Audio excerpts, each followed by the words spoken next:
Cos seus máis que recoñecidos petos de cor verde, a Asociación Española contra o Cancro volveu mobilizar a cidadanía de Pontevedra fronte á enfermidade. Animar a la población de Pontevedra. Pontevedra es una ciudad tremendamente solidaria.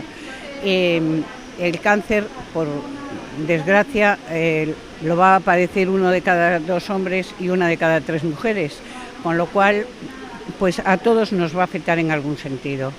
Y yo por eso pido solidaridad de unos para otros y gratitud de todos los que componemos la familia de la asociación. Baixo o lema "Cando paras, movémonos contra o cancro", máis de 250 voluntarios percorreron as rúas da cidade no día da coestación. Unha xornada dedicada a recadar fondos cos que contribuir a impulsar a investigación oncolóxica e a atención ao paciente e a súa contorna. Cuando tú te paras y nos das un donativo, cada uno el que pueda buenamente, nosotros nos movilizamos y todo eso que vamos a recaudar lo vamos a destinar a la atención de los pacientes que padecen la enfermedad de cáncer y su entorno, su familia. Porque a asociación ofrece múltiples servizos aos enfermos de cancro e ás súas familias, todos de xeito completamente gratuito.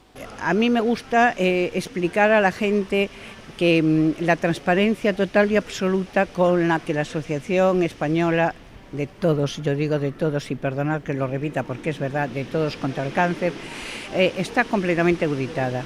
Eso nos da una seguridad a todos los voluntarios y a todos los profesionales que trabajamos en la asociación de que cada euro que entra está controlado hasta el milímetro en donde se emplea. O cancro continúa a ser o problema sociosanitario máis importante do mundo. 1 de cada 2 homes e 1 de cada 3 mulleres padecerán ao longo da súa vida. Para a Asociación Española contra o Cancro, o obxectivo é acadar o 70% de supervivencia nesta enfermidade no 2030.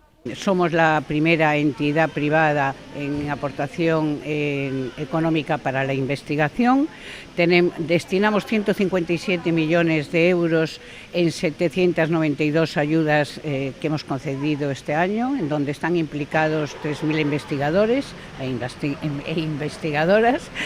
Y trabajamos en 160 centros de investigación en todo el territorio. Dende a asociación recalcaron tamén a importancia da investigación, o apoio e a prevención. Apuntan que o fomento de hábitos de vida saudables pode contribuir a evitar ata o 40% dos casos de cancro.